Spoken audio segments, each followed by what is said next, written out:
안녕하세요. 여유로운 노후 구독자 여러분. 추석 연휴를 앞두고 시댁에 내려갈 준비를 하고 있는데 형님에게서 전화가 왔습니다. 집에 손님 와서 잘 데 없으니 동선에는 근처 펜션 나가서 자, 저는 코웃음을 쳤죠. 그럼 안 갈게요. 그러자 형님이 다급하게 다시 전화하더군요. 동서가 안 오면 음식은 누가 해? 제 이름은 이서연, 올해 32, 결혼한 지는 8년이 다 되어 갑니다. 제 남편 민준 씨는 충주에 계신 시부모님의 둘째 아들입니다. 위로는 아주버님 민수 씨가 있고 형님인 지연 언니와 결혼했죠. 저는 둘째 며느리인데다 형님처럼 애교 많고 살가운 성격이 못 됩니다. 그래서인지 지난 8년간 시댁에서 제 목소리를 내본 적이 거의 없었죠. 시어머니는 유독 큰 며느리인 형님만 예뻐하셨습니다. 무슨 일이 생기든 옳고 그름을 떠나 늘 참고 희생해야 하는 쪽은 저였습니다. 제가 조금만 참으면 가정이 화목하고 아이들도 편할 거라 생각했습니다. 하지만 그건 제 착각이었죠. 저의 인내는 그들의 기세만 등등하게 만들 뿐이었습니다.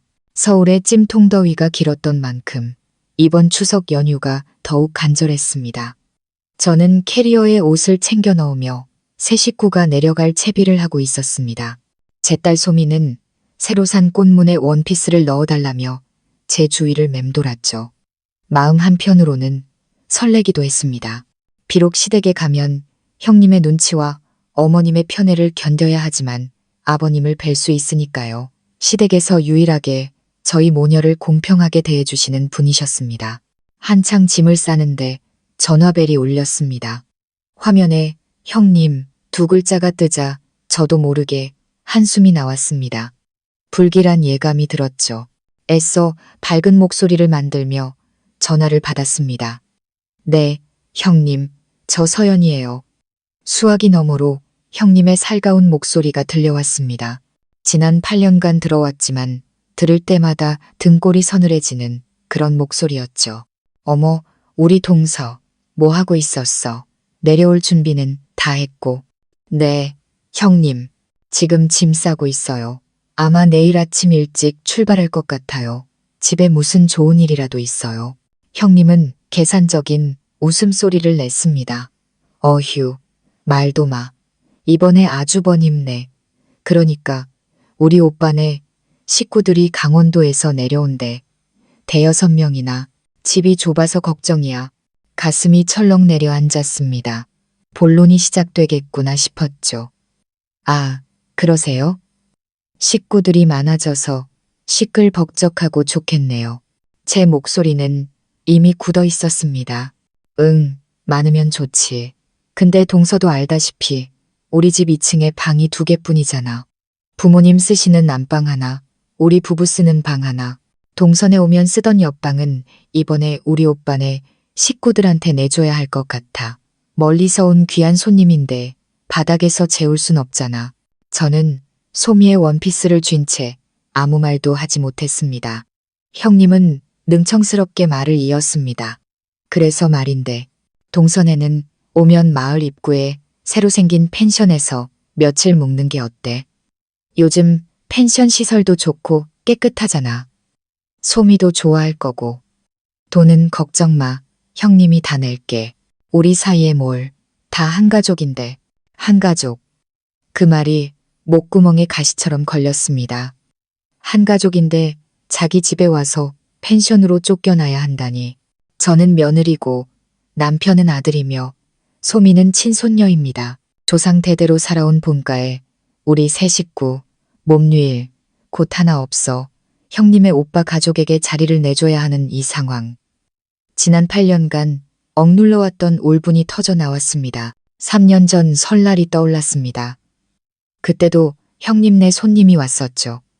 시어머니는 우리 세 식구를 어둡고 퀴퀴한 창고에 간이 침대를 놓고 자라고 했습니다. 형님의 손님들은 저희 부부가 쓰던 에어컨 빵빵하고 이불은 뽀송한 방을 썼는데 말입니다.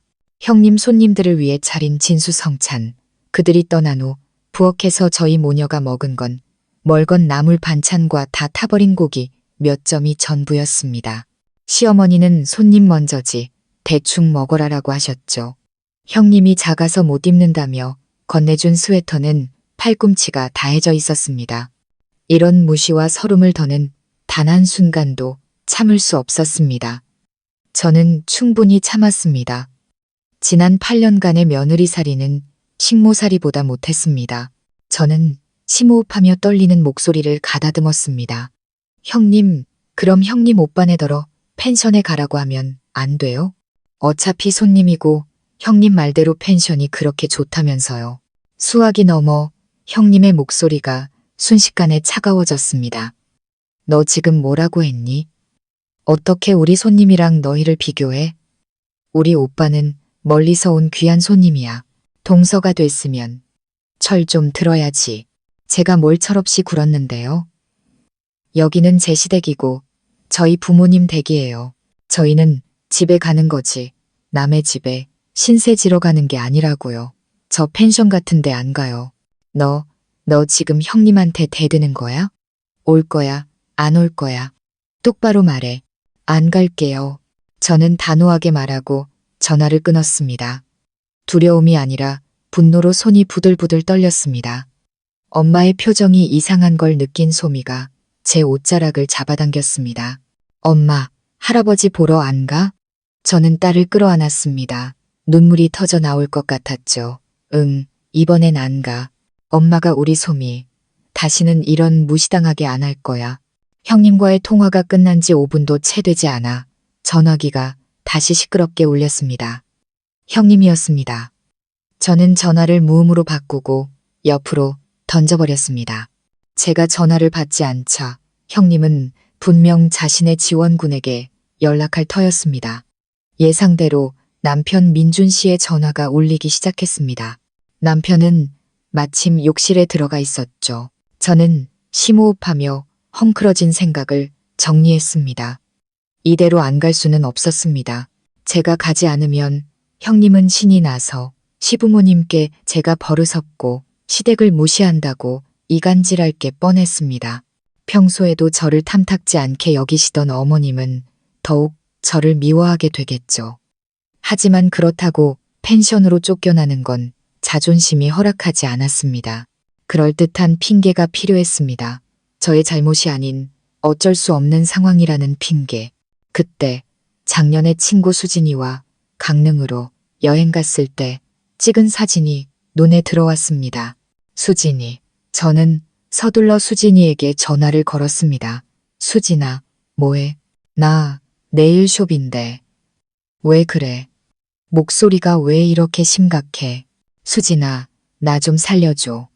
너 혹시 이번 추석 연휴에 어디 갈 계획 있어? 아니, 그냥 집에서 드라마나 보려고. 사람 많은 데는 질색이라. 잘 됐다. 내 말 잘 들어. 지금부터 누가, 심지어 우리 남편이 물어봐도 너랑 나랑 우리 소미 데리고 2박 3일 강릉 여행 가기로 이미 예약했다고 말해줘. 취소도 안 되는 걸로. 알았지? 뭐, 강릉, 너 또 시댁이랑 무슨 일 있었구나? 설명할 시간 없어. 제발, 이번 한 번만 도와줘. 소미랑 같이 강릉 가는 거야. 예약 완료. 취소 불가. 나 끊는다. 남편 나온다. 전화를 끊자마자 민준 씨가 머리를 말리며 나왔습니다. 누구 전화인데 그렇게 급하게 끊어? 아까부터 당신 전화 계속 울리던데. 형님 전화였어. 당신한테도 전화했지? 또 내가 형님한테 무슨 잘못이라도 했대. 저는 최대한 평온한 표정을 지으며 말했습니다. 방금 형님한테 전화 왔는데 이번 추석에 형님 오빠네 식구들이 온대. 그래서 우리더러 펜션에 나가서 자라고 하더라. 민준 씨는 어이없다는 표정을 지었습니다. 펜션. 왜 펜션에 가? 우리 잘 데가 없어. 우리 방을 형님 오빠네한테 줘야 한대. 남편은 미간을 찌푸렸습니다. 그 역시 불쾌한 기색이 역력했죠. 형님 손님인데 왜 우리가 나가? 일단 그냥 내려가. 내가 어머니랑 얘기해 볼게. 정 안 되면 거실에서 자더라도 펜션은 좀 아니지. 남들이 비웃겠다. 저는 고개를 저었습니다. 아니, 여보, 왜 아니야? 당신도 고집 좀 그만 부려. 나 피곤해. 저는 남편의 눈을 똑바로 쳐다보며 말했습니다. 나 8년 동안 참았어. 이제 지쳤다고. 이번엔 더는 못 참아. 그럼 어쩔 건데? 정말 안 내려가게? 어머니한테 또 한 소리 들으려고. 나 수진이랑 약속해버렸어. 소미 데리고 강릉 여행 가기로. 지난달에 예약한 거라 취소도 안 돼. 남편은 눈을 동그랗게 떴습니다. 뭐? 강릉에 간다고? 나한테 말도 없이. 당신한테 서프라이즈 해주려고 했지. 우리 가족 다 같이 가려고 예약했는데 형님이 그렇게 나오니까 나도 가기 싫어졌어. 그래서 형님한테 강릉 간다고 말해버렸어. 아이고, 당신 정말. 그럼 형님이 더 화냈을 거 아니야. 어머니가 아시면.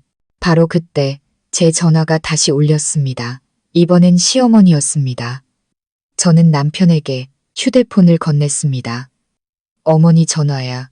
난 무서워서 못 받겠어. 당신이 받아.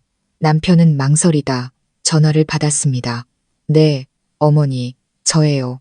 저는 듣지 않아도 어머님이 무슨 말을 하실지 알 수 있었습니다. 전화기 너머로 어머님의 쩌렁쩌렁한 목소리가 새어나왔죠. 남편은 네, 알겠습니다. 만 반복했고 얼굴은 점점 하얗게 질려갔습니다. 통화가 끝나자 남편은 휴대폰을 침대 위로 던지며 소리쳤습니다. 이것 봐. 어머니한테 된통 혼났잖아. 당신더러 형님한테 대드는 버르장머리 없는 며느리래. 이번에 안 내려오면 다시는 이 집에 발도 붙이지 말라고 하셔. 저는 씁쓸하게 웃었습니다. 발도 붙이지 말라. 잘 됐네요. 나도 더는 사람 취급도 못 받는 곳에 가고 싶지 않아요. 남편은 저를 보며 인내심을 잃어가기 시작했습니다. 서연아, 너무 심하게 굴지 마. 그냥 명절에 한 번 내려가는 거잖아. 더 이상 참을 수 없었습니다. 그냥 한 번 내려가는 거라고. 저는 남편을 보며 억울함에 떨리는 목소리로 말했습니다. 당신 그 말이 나와? 8년 동안 그냥 내려간 적이 있기나 했어? 내려갈 때마다 내 마음이 얼마나 지옥이었는지 알아. 남편은 제 시선을 피했습니다. 당신이 너무 예민한 거야. 어머니는 연세도 있으시고 형님 성격 원래 저런 거 알잖아. 당신이 조금만 참으면 되잖아.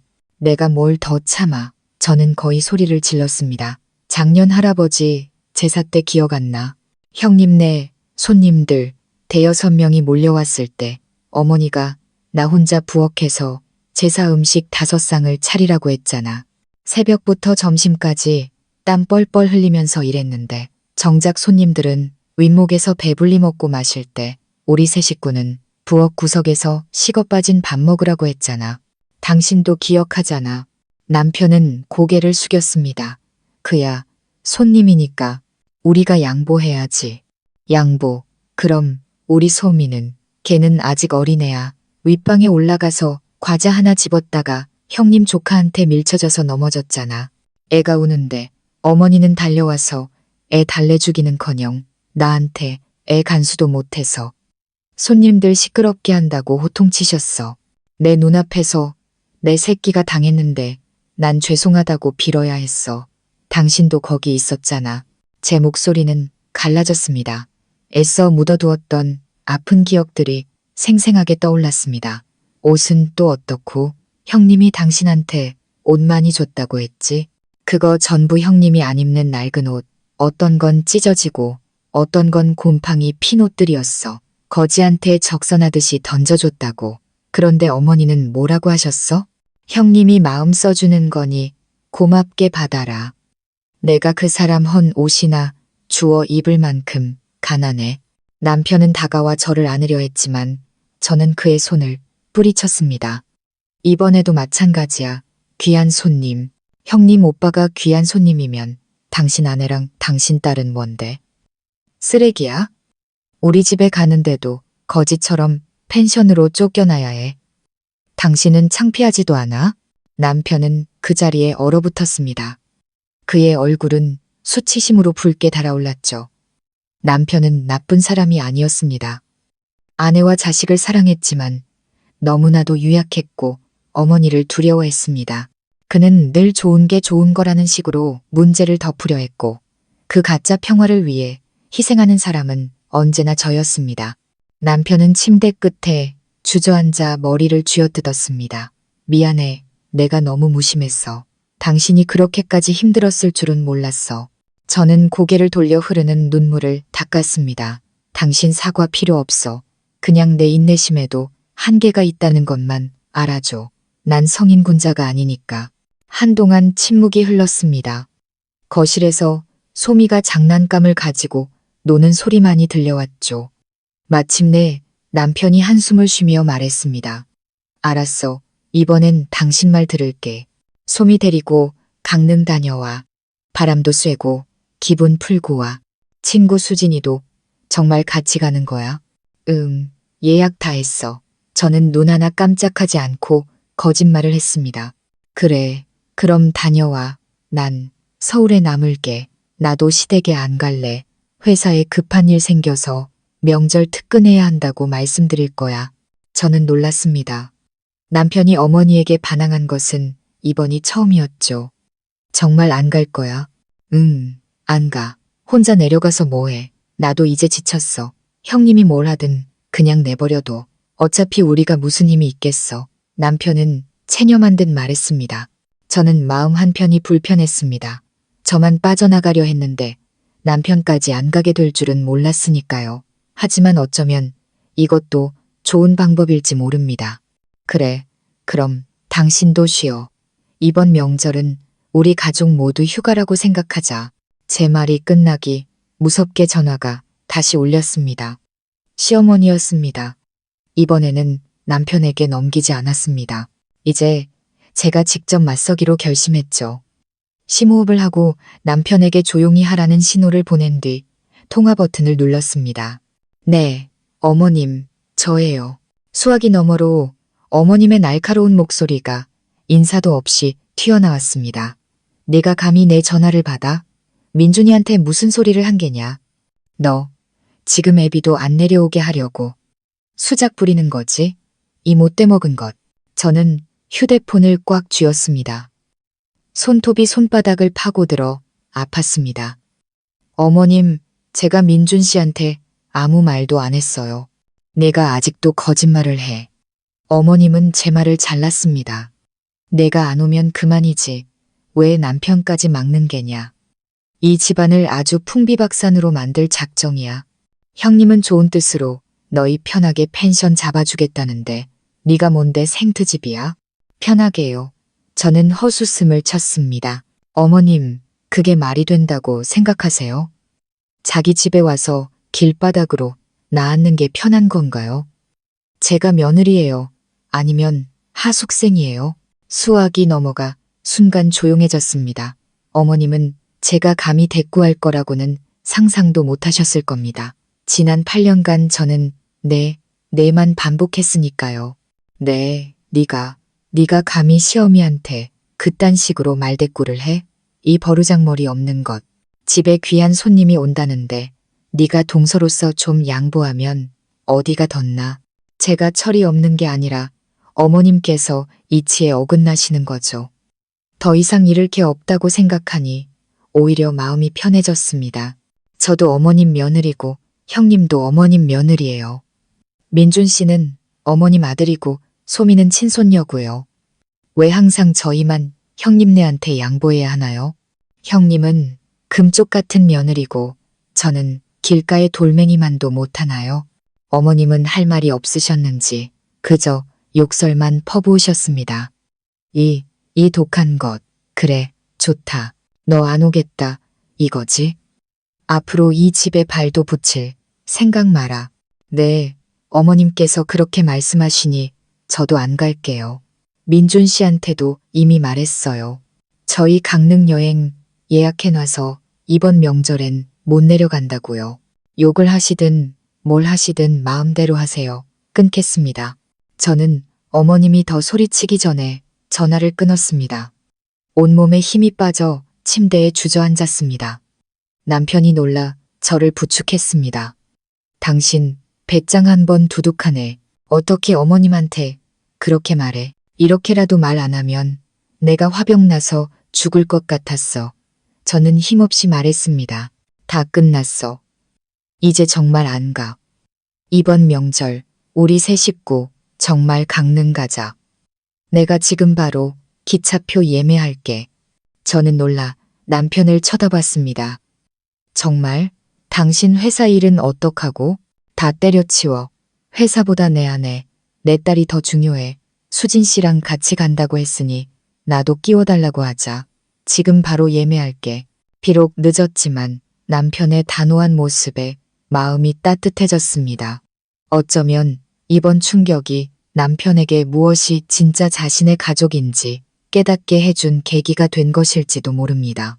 하지만 마음속 깊은 곳에서는 무언가 불안한 느낌이 떠나지 않았습니다. 단순히 형님이 자신의 오빠를 챙기려는 것 치고는 시어머니의 반응이 너무나 격했습니다. 아들 내외와 연을 끊을 각오까지 하면서 말이죠. 분명 여기에는 더 큰 비밀이 숨어 있을 겁니다. 왜 그들은 그토록 우리 부부를 이번 명절에 집에서 쫓아내려 했을까요? 시어머니와의 통화 후에도 마음속 불안감은 가시지 않았습니다. 분노보다 더 불쾌한 감정이었죠. 짠순이인 형님이 왜 선뜻 우리 가족의 펜션비를 내주겠다고 했을까? 체면을 중시하는 어머님은 왜 둘째 아들이 명절에 오지 않는 것을 넘어 아예 발도 붙이지 말라고 하셨을까?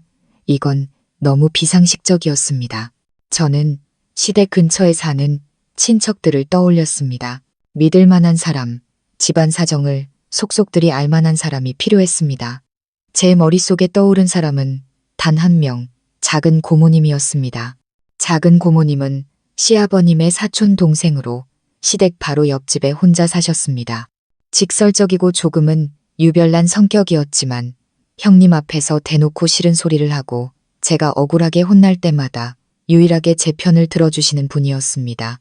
형님과 어머님은 고모님을 껄끄러워했지만 집안에 너무 많은 비밀을 알고 계셨기에 함부로 대하지 못했죠. 저는 떨리는 마음으로 고모님께 전화를 걸었습니다. 고모님, 저 서연이에요. 어이구, 둘째 조카 며느리 아니냐. 너희 시댁이랑 의절한 줄 알았더니만. 웬일이냐. 이 할미한테 다 전화하고 또 시어미나 형님한테 당했냐. 고모님은 언제나 이렇게 전곡을 찌르셨습니다. 네, 고모님, 혹시 저희 집에 무슨 일 있어요? 일이라. 너희 집 곧 태풍이 몰아칠 거다. 전화 잘했다. 방금 내 형님이랑 통화했지? 저는 깜짝 놀랐습니다. 네? 어떻게 아셨어요? 에그, 이 할미 눈을 속일 수 있을 것 같으냐. 지들 딴에는 방문 닫고 얘기하면 내가 못 들을 줄 알았나 보지. 이 집 벽이 얼마나 얇은데. 고모님은 크크 웃으셨습니다. 너더러 펜션 나가서 자라고 했다며? 네, 자기 오빠네가 와서 잘 데가 없다고. 손님은 무슨 놈의 손님, 고모님이 버럭 소리쳤습니다. 그년이 너 속이는 거야. 오빠가 오는 건 맞지만 그건 핑계일 뿐이라고. 그년이 지금 무슨 꿍꿍이인지 알아? 가슴이 철렁했습니다. 무슨 꿍꿍이요. 고모님은 혀를 찼습니다. 내 시부모님 꼬드겨서 그 종갓집 팔아 치우려고 하잖냐. 네, 종갓집을 판다고요? 머리가 핑 도는 것 같았습니다. 그 집은 조상님들을 모시는 곳이자 우리 가문의 뿌리였습니다. 아버님은 늘 그 집이 돈으로 따질 수 없는 가보라고 절대 손대서는 안 된다고 말씀하셨습니다. 그래, 잘못 들은 거 아니다. 집 파는 거. 고모님은 또박또박 말씀하셨습니다. 사정은 이렇다. 네, 형님, 남동생 놈이 서울 사는 웬 부잣집 딸내미랑 눈이 맞았는데 처가에서 서울의 집부터 해오지 않으면 결혼 허락 못한다고 했단다. 네, 형님 알지? 남편보다 제 동생을 더 챙기는 거. 어떻게든 돈을 마련해서 동생 놈 집 사주려고 혈안이 된 거야. 하지만 돈이 어디서 나서요? 아주버님네가 그렇게 부자는 아니잖아요. 그러니까 종갓집에 눈독을 들인 거지. 고모님은 말을 이었습니다. 시부모님한테는 시골은 공기도 안 좋고 살기 팍팍하니 차라리 이거 팔아서 서울에 작은 아파트 하나 얻어 자식들 가까이 사는 게 좋지 않겠냐고 꼬드긴 거야. 남는 돈은 자기 남동생 사업 자금으로 빌려달라고 하고 그렇게 구워 삶은 거지. 그래도 아버님은 절대 동의 안 하실 텐데요. 네, 시아비는 안 그러겠지. 근데 내 시어미가 넘어갔다. 아주 홀딱 넘어갔어. 그 독한 년이 귓가에 꿀 발린 소리를 해대니 홀랑 넘어가서는 밤낮으로 영감탱이를 볶아대고 있단다. 내 시아비는 워낙 마누라 무서워하는 양반이라 조만간 넘어가고 말 거다. 이제야 모든 것이 이해가 되기 시작했습니다. 그럼 저희 부부를 쫓아내려는 건 그럼 너를 떼어놓으려는 수작이지. 고모님은 소리 높여 말했습니다. 그녀는 네가 집안에서 유일하게 시어미한테 대들 줄 아는 똑똑한 년인 걸 아는 게야. 네가 집에 있다가 이 사실을 알면 길길이 날뛸 거고 민준이한테도 다 일러바칠 거 아니냐. 그럼 자기 계획이 다 틀어지니까 너를 어떻게든 떼어놓으려는 거지. 이번 추석 연휴에 네가 없는 틈을 타서 시아비를 닥달해 집매매 계약서에 도장 찍게 하려는 속셈이야. 일이 다 끝난 뒤에 네가 돌아와 봤자 이미 엎질러진 물이지. 등골이 오싹했습니다. 이건 단순히 며느리를 구박하는 수준의 문제가 아니었습니다. 명백한 재산 탈취의 음모였습니다. 그리고 형님은 시어머니를 자신의 도구로 이용하고 있었습니다. 고모님, 그럼 저 이제 어떻게 해야 해요? 당장 내려와야지. 하지만 그냥 막무가내로 오면 안 된다. 네가 나타나면 그년이 알고 다른 수작을 부릴 거야. 꾀를 내야지, 꾀를. 머릿속이 윙윙 울렸습니다. 어떻게든 해야 했습니다. 조상 대대로 살아온 종갓집을 팔게 둘 수는 없었습니다. 시어머니가 이용당하게 둘 수도, 형님의 계획이 성공하게 만들 수도 없었습니다. 고모님과의 통화를 마친 후 온몸에 힘이 쭉 빠졌습니다. 진실은 제 상상을 초월했습니다. 저는 형님이 그저 욕심 많고 동서를 괴롭히는 사람이라고만 생각했습니다. 조상을 모시는 집까지 팔아치울 줄은 꿈에도 몰랐죠. 그리고 어머님은 정말 그 계획에 동조하실 만큼 분별력을 잃으신 걸까요? 저는 막 기차표 예매를 마친 남편을 바라봤습니다. 그는 신이 나서 제게 말했죠. 예매 끝, 모레 출발이야. 이번 명절 우리 가족 제대로 바람 쐬겠네. 짐은 이제 그만 싸. 시골 갈 필요 없으니까. 마음이 무거웠습니다. 지금 강릉에 갈 수는 없었습니다. 하지만 남편에게 대뜸 가지 않겠다고 말할 수도 없었죠. 이제 막 처음으로 반항을 결심한 남편에게 혼란을 주고 싶지 않았습니다. 저는 남편의 손을 잡았습니다. 여보, 잠깐 앉아봐. 아주 심각한 얘기가 있어. 남편은 제 표정을 보고 장난기를 거뒀습니다. 무슨 일인데?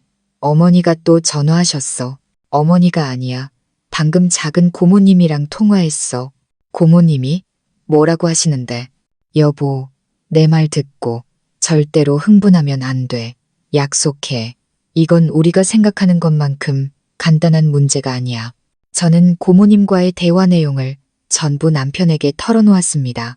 형님 남동생이 집을 구해야 하는 사정, 형님이 시부모님을 부추겨 종갓집을 팔려 한다는 것, 그리고 어머님이 이미 동의하셨고 아버님을 압박하고 있다는 사실까지, 마지막으로 우리 부부를 떼어놓기 위한 형님의 계략에 대해서도 말해주었습니다.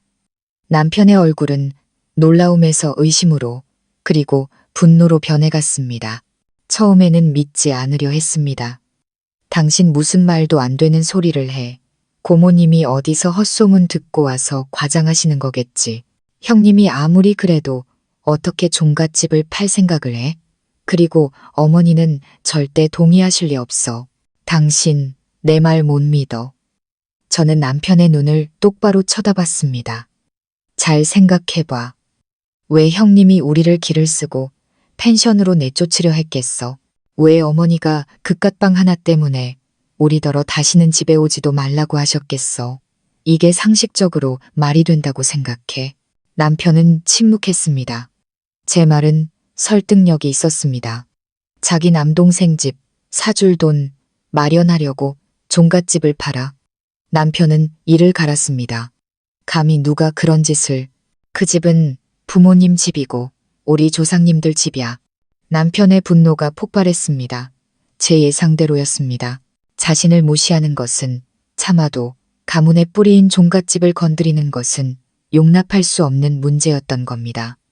어머니는 또 왜, 어떻게 그런 일에 동의하실 수가 있어? 형님이 무슨 약이라도 먹인 거야. 남편은 벽에 주먹을 내리쳤습니다. 나도 몰라. 저는 고개를 저었습니다. 확실한 건 우리가 더 이상 가만히 있어서는 안 된다는 거야. 지금 강릉에 갈 때가 아니야. 우리가 가버리면 정말로 집을 잃게 될 거야. 남편은 걸음을 멈추고 저를 바라봤습니다. 그의 눈에는 결의가 가득했습니다. 어디고 안 가. 나 당장 시골 내려갈 거야. 오늘 밤에 바로 갈래. 안 돼. 저는 다급하게 남편을 말렸습니다. 진정해. 당신이 지금 그렇게 불쑥 내려가면 나 여기 있어 하고 광고하는 꼴이야. 형님은 계획이 들통난 걸 알게 될 거고 다른 꿍꿍이를 꾸밀 거야.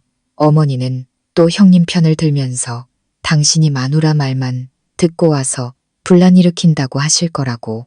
그럼 상황은 더 복잡해져. 그럼 어떡하라고. 그냥 앉아서 보고만 있으라고. 아니, 계획이 필요해. 형님이 연극을 하고 싶어 하니 우리도 같이 연극을 해주는 거야. 아니, 우리 연기가 한 수 위여야지.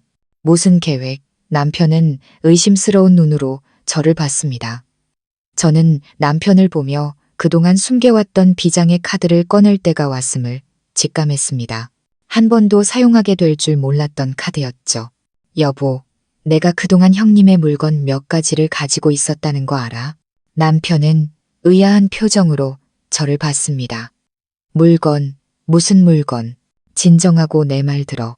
나 이 집에 시집 와서 내 분수를 알아. 분란 일으키는 거 싫어하고 남 해코지할 생각도 없어.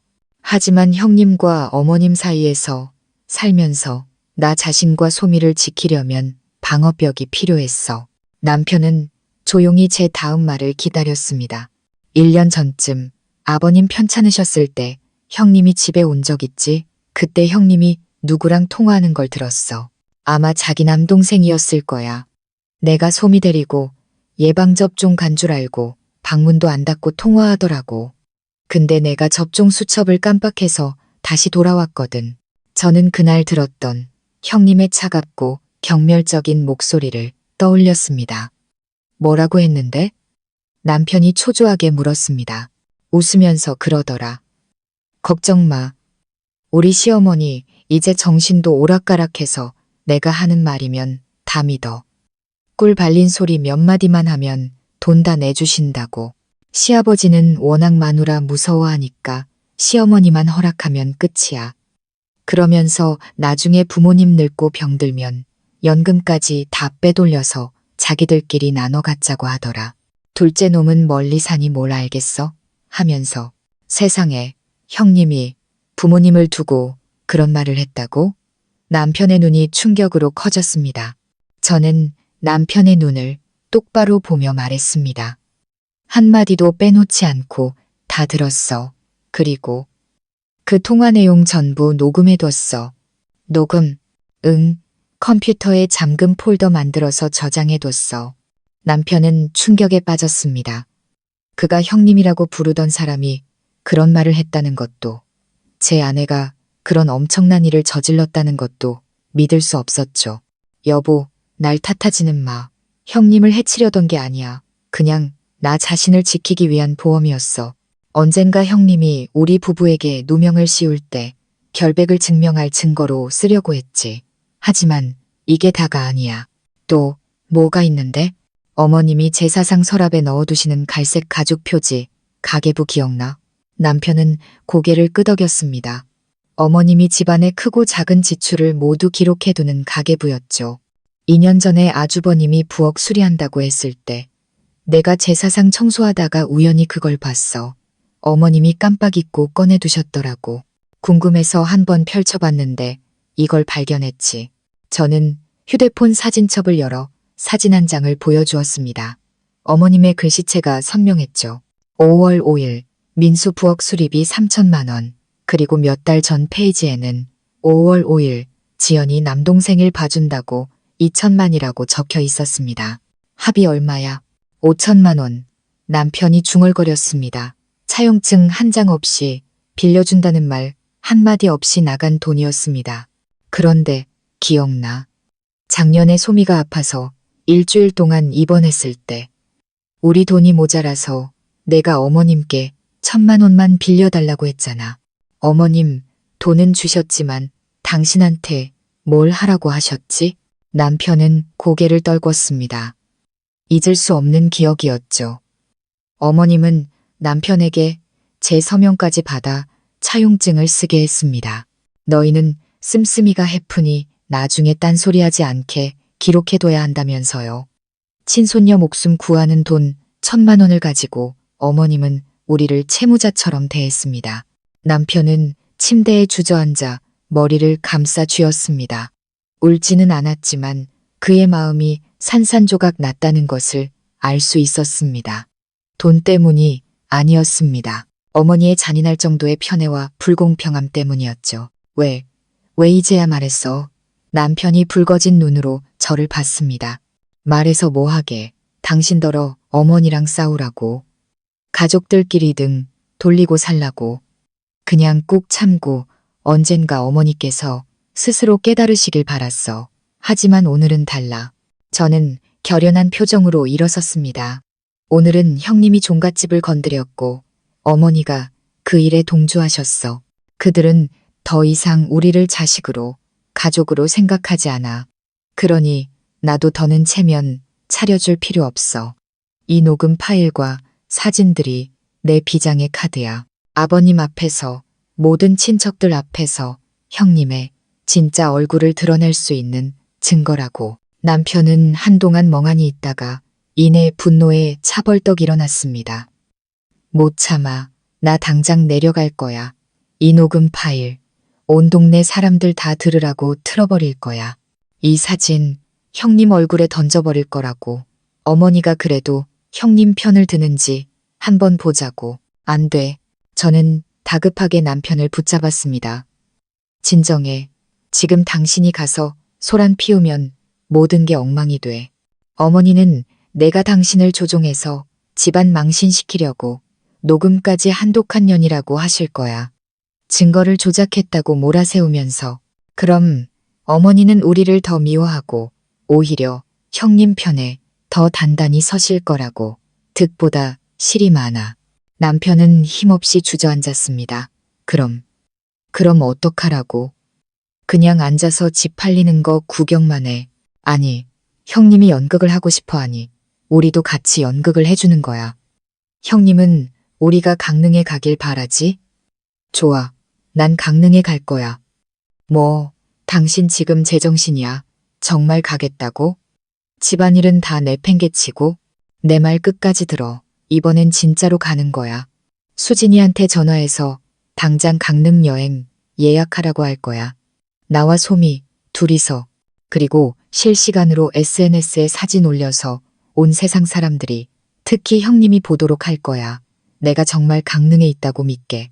그럼 형님은 자기 계획이 완벽하게 성공했다고 생각하겠지. 그럼 나는 어떡하고? 당신은 원래 계획대로 회사 특근 핑계대고 서울에 남는 게 아니야. 당신 혼자 시골에 내려가는 거야. 남편은 어리둥절한 표정을 지었습니다. 나 혼자? 내려가서 뭘 해? 싸우거나 폭로하러 가는 게 아니야. 효자 아들 역할하러 가는 거지. 부모님께는 이렇게 말해. 서연이는 소미 데리고 친구랑 강릉 여행 갔어요. 예전부터 예약해둔 거라 취소할 수가 없었대요. 저 혼자 서울에 있기 심심해서 부모님 뵈러 왔어요. 하고 아무것도 모르는 것처럼 아주 자연스럽게 연기해야 해. 아무것도 모르는 척하라고? 당신은 내 눈과 귀가 되어주는 거야. 그리고 연극을 관람하는 거지.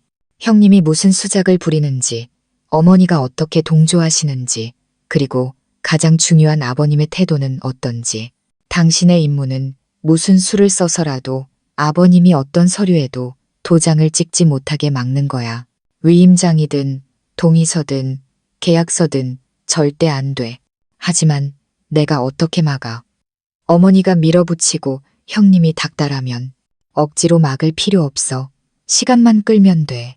그들이 서류를 내밀면 이렇게 말하는 거야.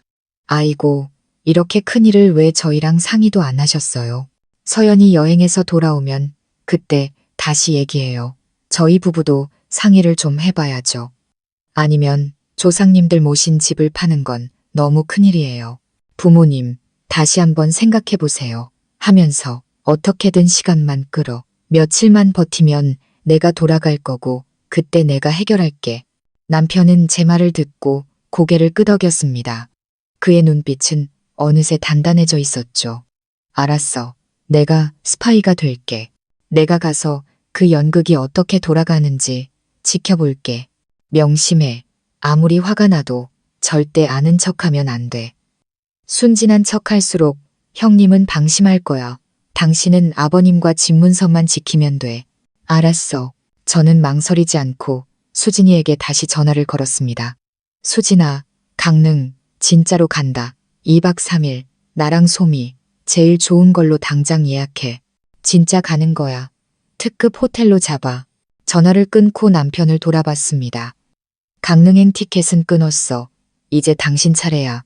짐 챙겨. 내일 아침 난 기차역으로, 당신은 충주로. 연극은 시작됐어. 여보. 다음 날 아침 우리는 각자 움직였습니다. 저는 소미를 안고 캐리어를 끌며 서울역으로, 남편은 충주행 버스에 몸을 실었습니다. 저는 시어머니에게 영상통화를 거는 것도 잊지 않았습니다. 애교 섞인 목소리로 말했죠. 어머니, 죄송해요. 제가 소미 데리고 강릉 가는 표를 미리 끊어놔서 취소가 안 됐어요. 며칠만 놀다 올게요. 돌아올 때 어머니 선물 사올게요. 민준 씨, 혼자 서울에 있기 심심하다고 하니 시골로 내려갈 거예요. 저 너무 미워하지 마세요. 네, 어머님은 전화기 너머로 흥소리를 내셨지만 목소리에는 만족감이 묻어났습니다. 사냥감이 덫에 걸렸다고 생각하셨겠죠. 눈에 가시 갔던 제가 사라졌으니까요. 하지만 제가 강릉으로 떠나면서도 온 신경은 시댁에 쏠려 있다는 것을 어머님은 모르셨습니다. 남편도 시댁에 도착하자마자 제게 문자를 보냈습니다. 도착했어. 형님이랑 형님 오빠네 가족들도 와 있네. 아주 화기애애해. 어머니가 음식 잔뜩 차려놓으셨어. 마음이 불타는 것 같았습니다.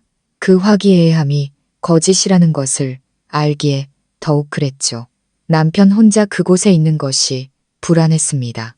남편은 심성이 착하고 어머니 말에 약했습니다. 만약 어머님이 눈물로 호소하고 형님이 압박하면 과연 버텨낼 수 있을까요? 저에겐 동맹이 필요했습니다. 집안에서 무게감 있는 사람, 시어머니조차 함부로 대하지 못하는 사람. 단 한 분, 큰아버님이 떠올랐습니다. 큰아버님은 시아버님의 큰형이자 우리 가문의 가장 큰 어른이셨습니다. 엄격하고 도덕적이셨으며 특히 종갓집과 가문의 전통을 매우 중시하셨죠. 시어머니는 시아버님은 쥐고 살아도 큰아버님 앞에서는 꼼짝 못하셨습니다. 저는 큰아버님의 전화번호를 찾아냈습니다.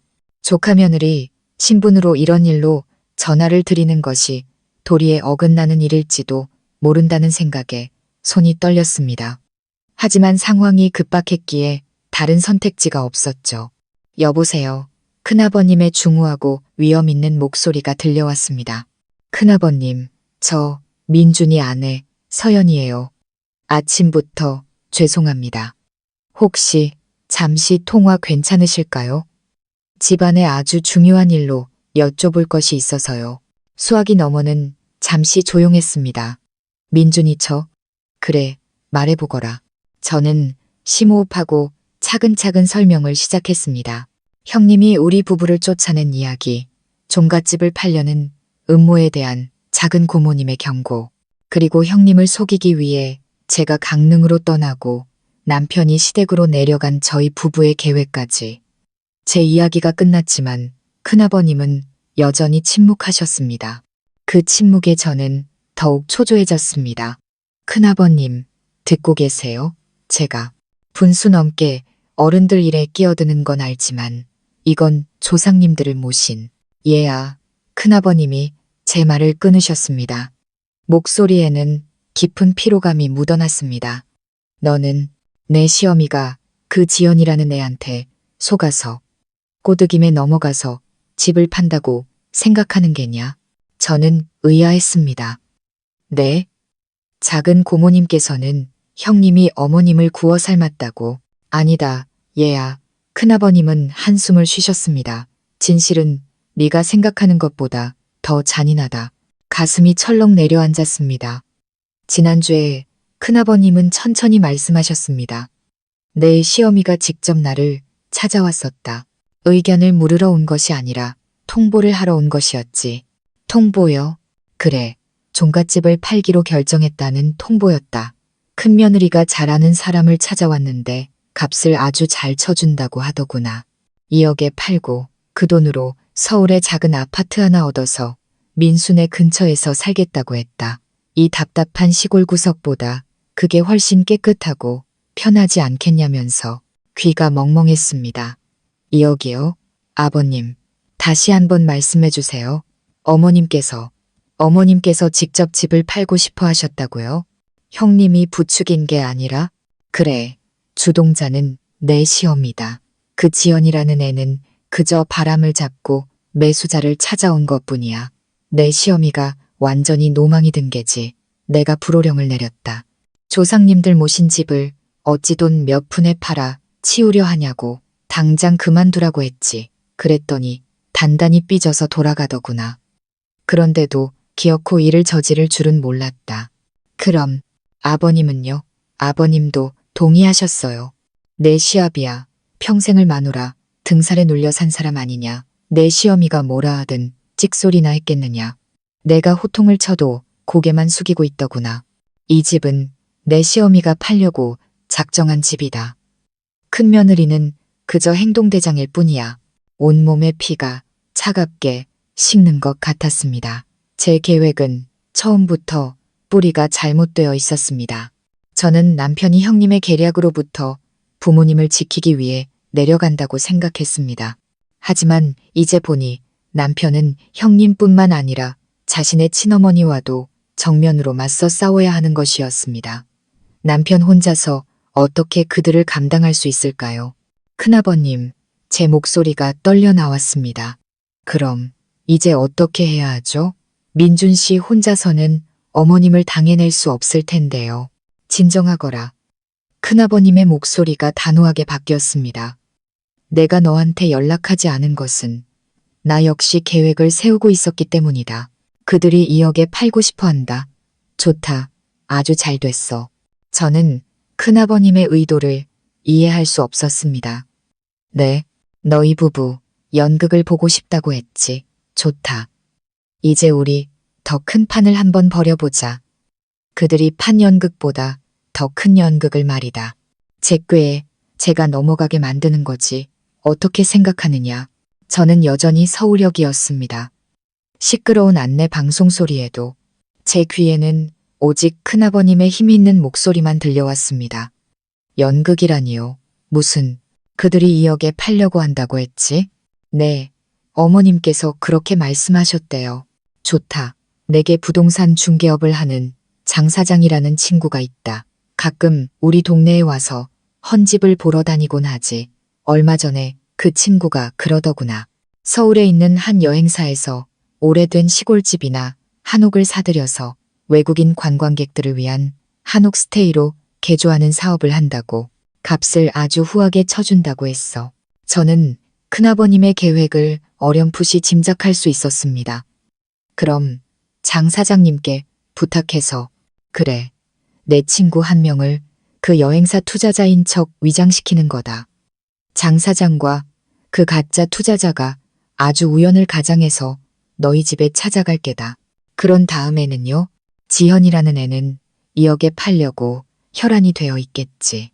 내 투자자는 집을 둘러보고는 그보다 3억이 더 높은 5억을 부르겠다. 저는 기차역 한가운데서 환호성을 지를 뻔했습니다. 정말 기가 막힌 계획이었습니다. 큰아버님, 그렇게 하시면 어머님은 3억이나 더 준다는 말에. 그래, 큰아버님은 고개를 끄덕이셨습니다. 내 목적은 두 가지다. 첫째, 내 시어미가 정말로 단지 깨끗하고 편한 아파트 생활을 위해 집을 팔고 싶어 하는 것이라면 더 높은 가격을 부르는 사람에게 팔지 않을 이유가 없지. 돈을 보면 당장 내 투자자에게 집을 팔겠다고 할 게다. 둘째, 그리고 이게 가장 중요하다. 그 지연이라는 애의 반응을 보는 거지. 만약 그 애도 더 높은 값에 팔게 된 것을 기뻐한다면 그저 철없이 동생을 돕고 시어머니에게 잘 보이려 했던 것으로 생각하고 용서해 줄 여지가 있다. 하지만 만약 그 애가 어떻게든 방해하려 든다면요. 저희 투자자를 사기꾼으로 몰아가고 기억 후 그 2억짜리 아는 사람에게 팔아야 한다고 우긴다면 그 2억이라는 거래에 무언가 꿍꿍이가 있다는 뜻이겠죠. 제가 큰아버님의 말을 이었습니다. 혹시 실제로는 더 비싼 값에 팔면서 2억이라고 속이고 차액을 챙기려는 건 아닐까요? 그럴 가능성도 배제할 수 없다. 큰아버님은 대답하셨습니다. 나는 그 아는 사람이라는 놈이 그 애와 그 남동생이 꾸며낸 가짜 인물일 수도 있다고 의심하고 있다. 이번 계획은 그 애의 가면을 벗겨낼 거다. 이것이야말로 제 꾀에 제가 넘어가게 만드는 방법이지. 마음속 깊은 곳에서 희망이 솟아났습니다. 큰아버님께서 나서신다면 분명 모든 것이 달라질 겁니다. 그럼 민준 씨는 어떻게 해야 할까요? 지금 시골로 가고 있는데요. 민준이는 그대로 내려가거라. 임무는 똑같다. 아무것도 모르는 척, 그저 효자 아들인 척 연기하는 게다. 시어미와 큰며느리가 연극을 하도록 그냥 내버려둬. 투자자 일은 내가 알아서 할 테니 가장 극적인 순간에 나타나도록 준비시키겠다. 네, 그럼 저는요. 표를 취소하고 돌아가야 할까요? 아니다. 큰아버님은 단호하게 말씀하셨습니다. 너는 예정대로 강릉에 가야 한다. 아주 즐겁게 여행하는 척 해야 해. 네가 사라져야 그 지연이라는 애가 방심할 게 아니냐. 제 계략이 성공했다고 믿고 신나서 그 2억짜리 매수자를 끌어들이겠지.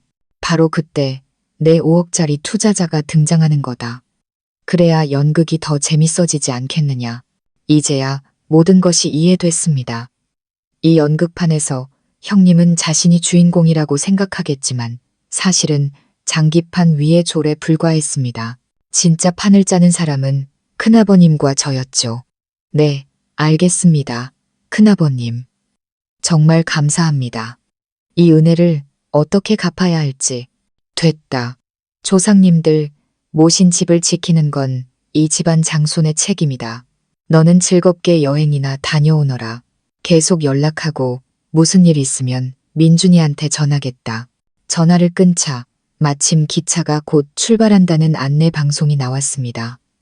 저는 소미를 안고 기차에 올랐습니다. 마음이 한결 가벼워졌죠. 서울 하늘을 바라보며 다짐했습니다. 형님, 연극을 하고 싶으세요? 제가 아주 큰 무대를 차려드릴게요. 기차에 오른 후에도 마음은 여전히 불안했지만 소미는 신이 나서 창밖 풍경을 보며 제잘거렸습니다. 저는 애써 걱정을 떨치고 소미의 사진을 몇 장 찍어 친구 수진이에게 보냈습니다. 그리고 부탁했죠. SNS에 아주 즐거운 척 글을 올려달라고. 남편과 시댁은 있고 두 모녀 강릉에서 힐링 중, 공기 너무 좋다 라고요. 저는 형님이 아무리 바빠도 제 동태를 살피고 있을 거란 걸 알았습니다. 제가 정말 떠난 것을 보면 그녀는 더욱 방심하겠죠. 한편 충주에 도착한 남편도 제게 전화를 걸어왔습니다. 속삭이는 목소리로 말했죠. 나 도착했어. 어머니랑 형님 오빠네까지 다 마당에서 과일 먹으면서 웃고 떠들고 있어.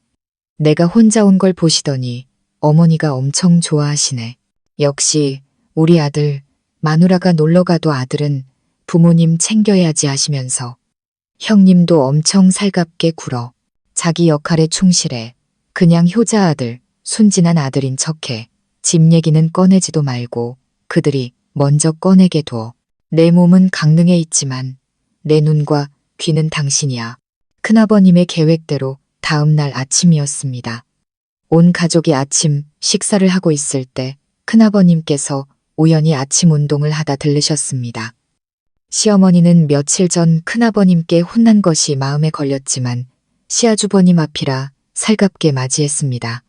어머, 아주버님, 웬일로 이른 아침부터 오셨어요? 들어오셔서 아침 드세요. 큰아버님은 손을 저으며 근엄한 표정으로 말씀하셨습니다. 아니다, 아침은 먹었다. 재수 씨랑 동생 잘 있나 보러 왔다. 듣자 하니 귀한 손님이 오셨다지. 큰아버님은 거실에 앉아있는 형님의 오빠, 가족을 힐끗 쳐다보셨습니다. 형님이 황급히 일어났습니다. 네, 아주버님, 강원도에서 오빠가 내려왔어요. 인사드려라. 큰아버님은 고개를 끄덕이시곤 시아버님을 보며 말씀하셨습니다. 동생, 내가 할 말이 있네. 이 종갓집 말일세. 지난번에 재수 씨가 2억에 팔고 싶다고 해서 내가 말렸는데 아무래도 아직 미련을 못 버린 것 같구먼. 시어머니는 그 말을 듣자마자 끼어들었습니다. 아주버님, 세상이 변했어요. 애들은 다 도시에 나가 사는데 우리가 여기서 뭐 하겠어요. 이거 팔고 서울 가서 아파트 얻으면 자식들하고 오순도순 사는 게 더 좋죠.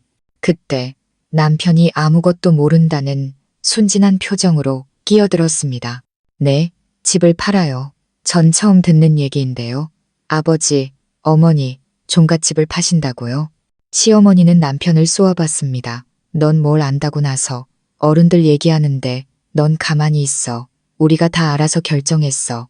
바로 그 순간 대문 밖에서 오토바이 소리가 들렸습니다. 큰아버님이 말씀하신 장 사장과 하얀 셔츠에 안경을 끼고 서류 가방을 든 한눈에 봐도 점잖아 보이는 남자가 들어섰습니다. 장 사장은 너스레를 떨며 말했습니다. 아이고, 큰아버님, 아버님, 어머님, 예고도 없이 죄송합니다. 이분은 서울 발전 관광의 장 대표님이신데 요즘 저희 동네에 한옥 스테이를 만들려고 오래된 집을 보러 다니고 계십니다. 이 동네에서 아버님 댁이 제일 멋지다고 소문이 나서 제가 모시고 와봤습니다. 큰아버님은 놀란 척 하셨습니다. 오, 그런 일이 있었나? 참 공교롭구먼. 마침 이 집도 팔려고 내놓았는데. 시어머니는 집을 판다는 말에 눈이 번쩍 뜨였습니다. 황급히 일어나 말했죠. 어머나, 네, 어서 들어오세요.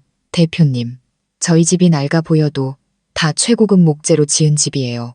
큰아버님의 친구분이 연기하는 장 대표는 역할을 시작했습니다. 그는 집안을 한 바퀴 돌며 기둥을 두드려보고 석가래를 살펴보더니 감탄사를 연발했습니다. 이야, 역시 고택은 다르군요. 이 터와 집의 방향이 관광 사업하기에 아주 좋습니다.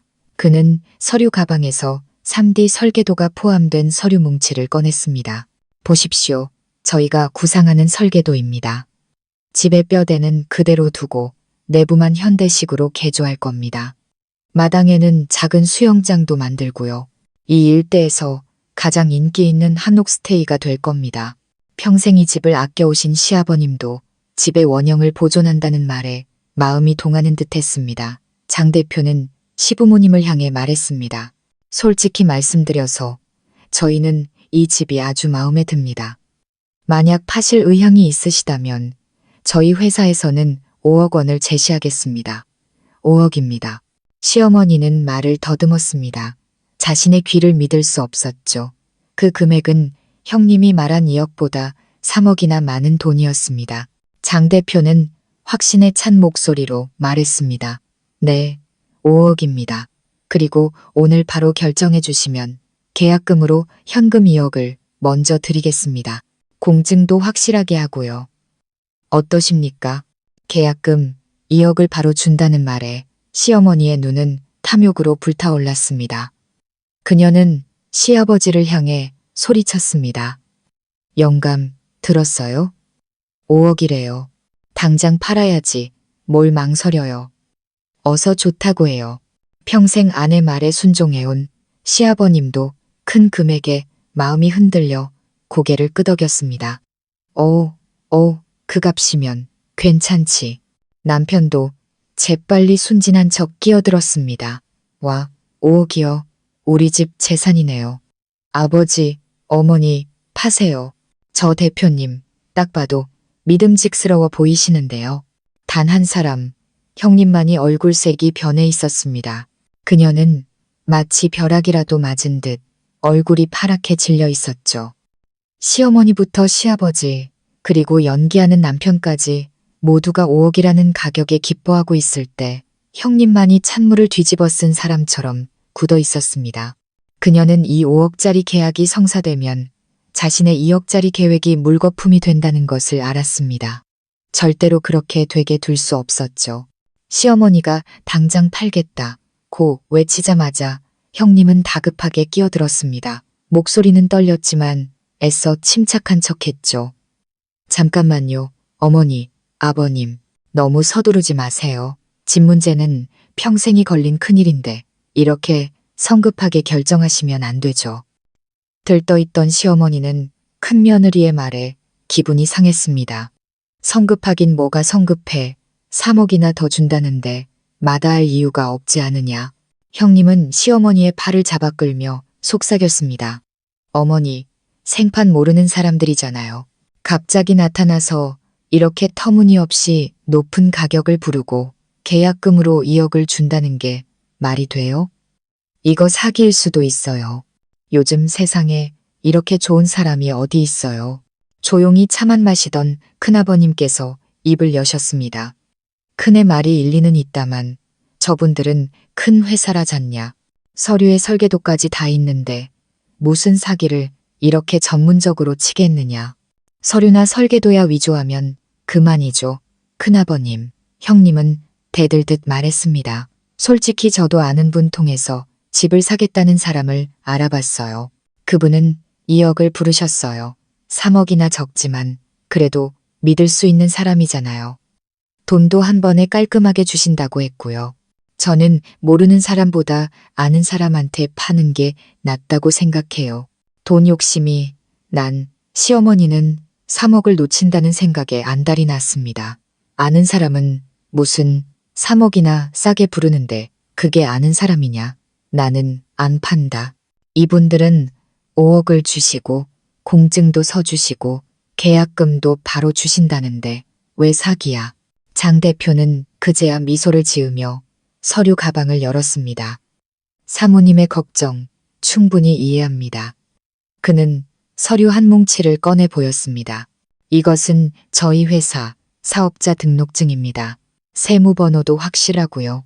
이것은 저희가 다른 지역에서 성공시킨 유사 프로젝트 자료입니다.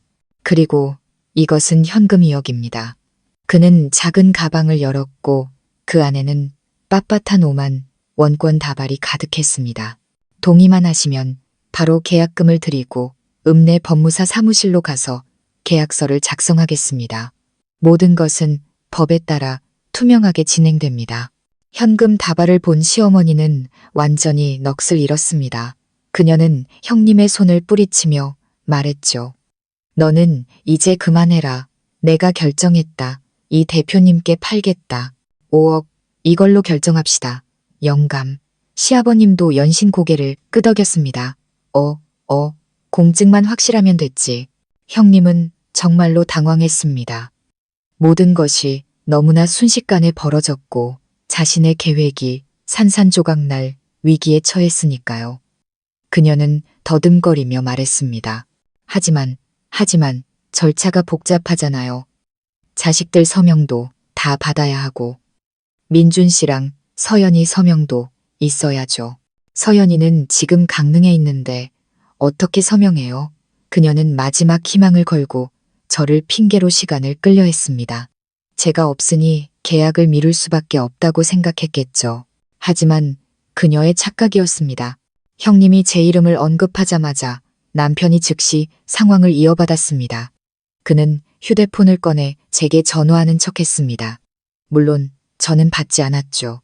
남편의 지시대로 강릉의 유명한 카페에서 사진을 찍어 SNS에 올리고 있었으니까요.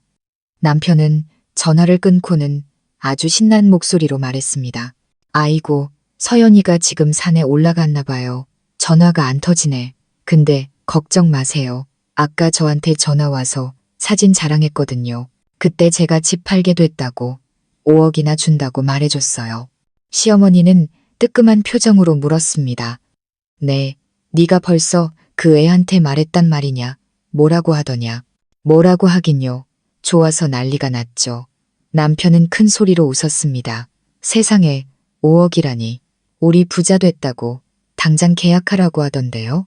혹시라도 저쪽에서 마음 바꿀지 모르니 자기가 없어도 대신 도장 찍어달라고 신신당부했어요. 제 아내 돈 엄청 좋아하거든요. 장 대표도 맞장구를 쳤습니다. 아, 따님께서도 동의하셨다니 잘 됐군요.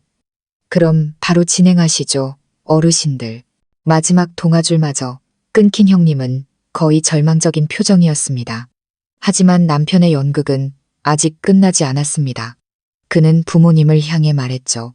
아, 아버지, 어머니, 제 아내가 기뻐하긴 했는데 워낙 꼼꼼한 성격이라 한 가지 부탁을 하더라고요. 무슨 부탁?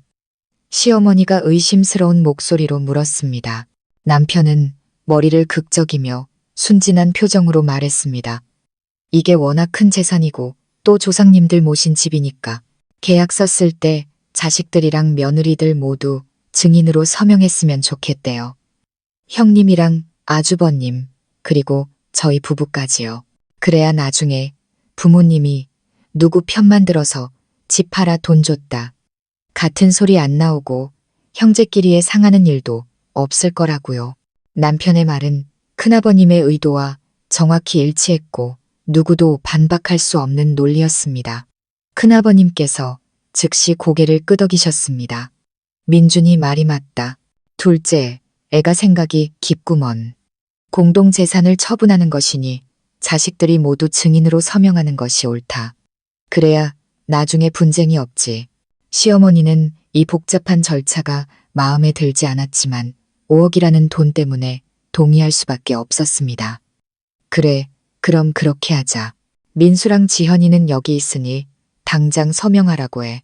장 대표도 거들었습니다. 네, 법적으로는 등기 명의자인 두 분 어르신의 서명만으로도 충분합니다.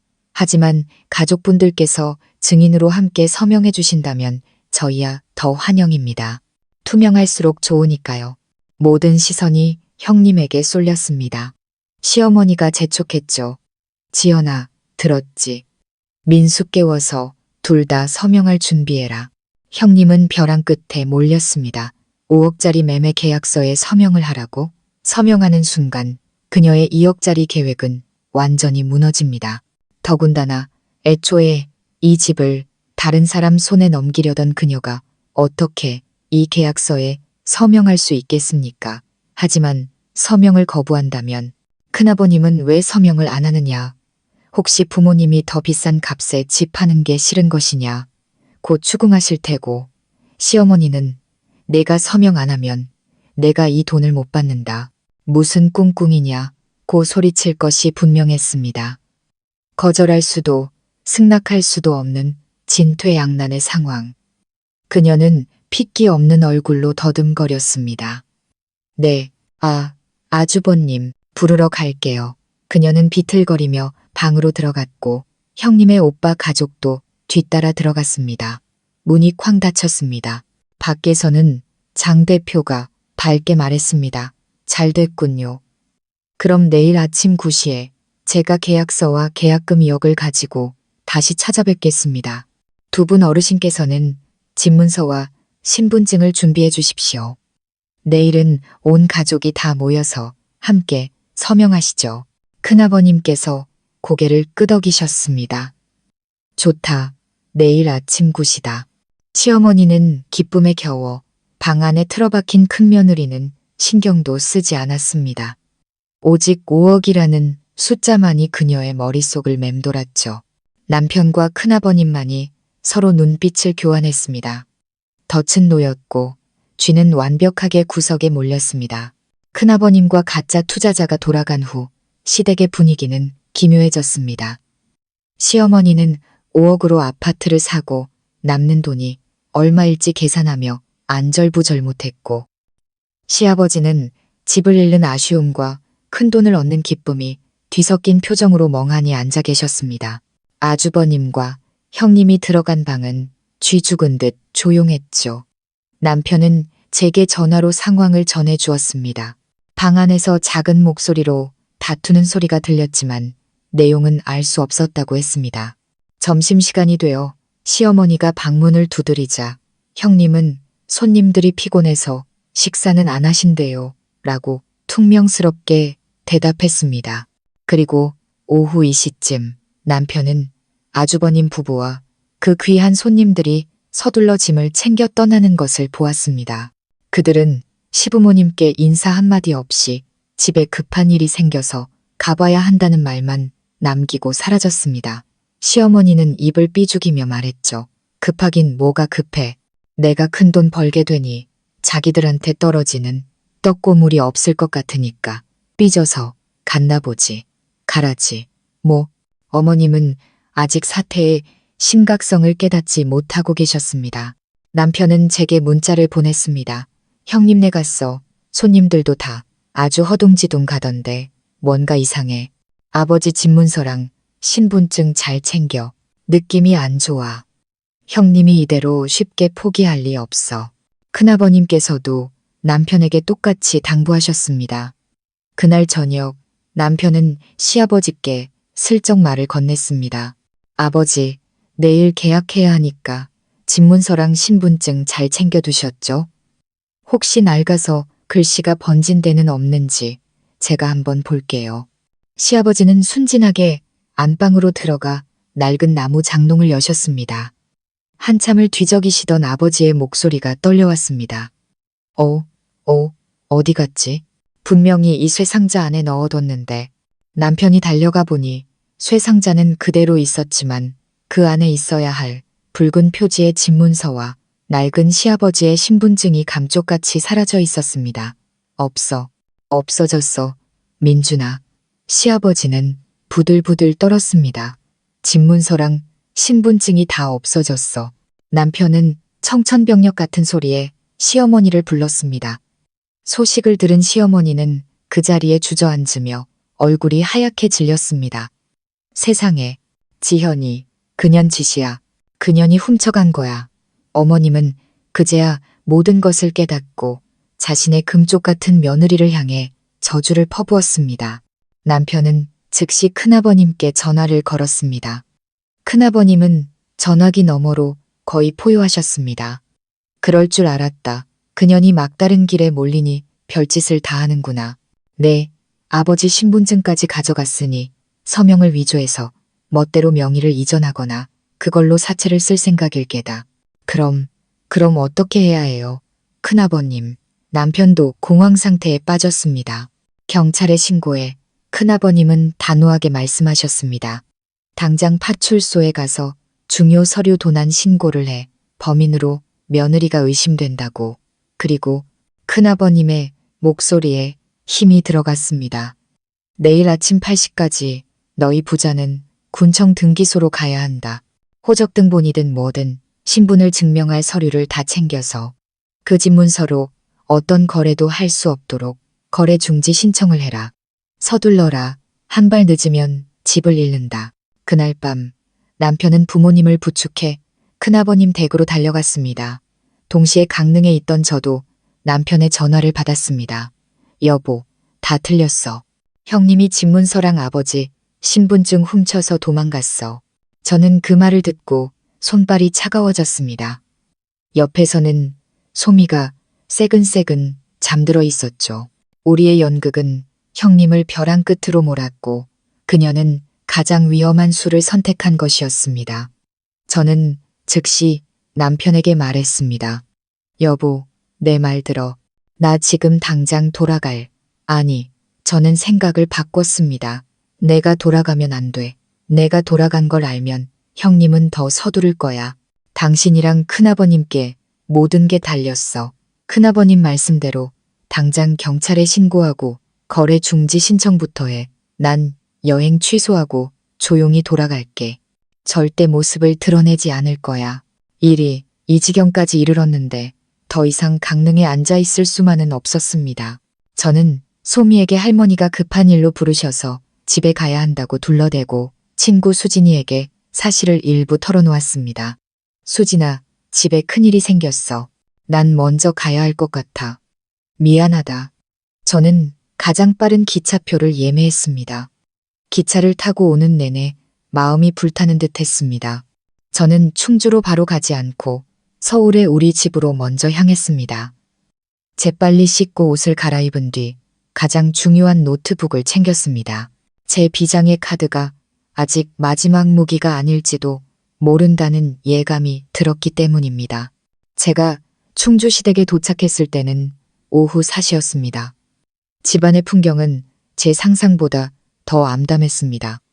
시어머니는 툇마루에 주저앉아 헝클어진 머리로 소리 없이 울며 저주를 퍼붓고 계셨습니다.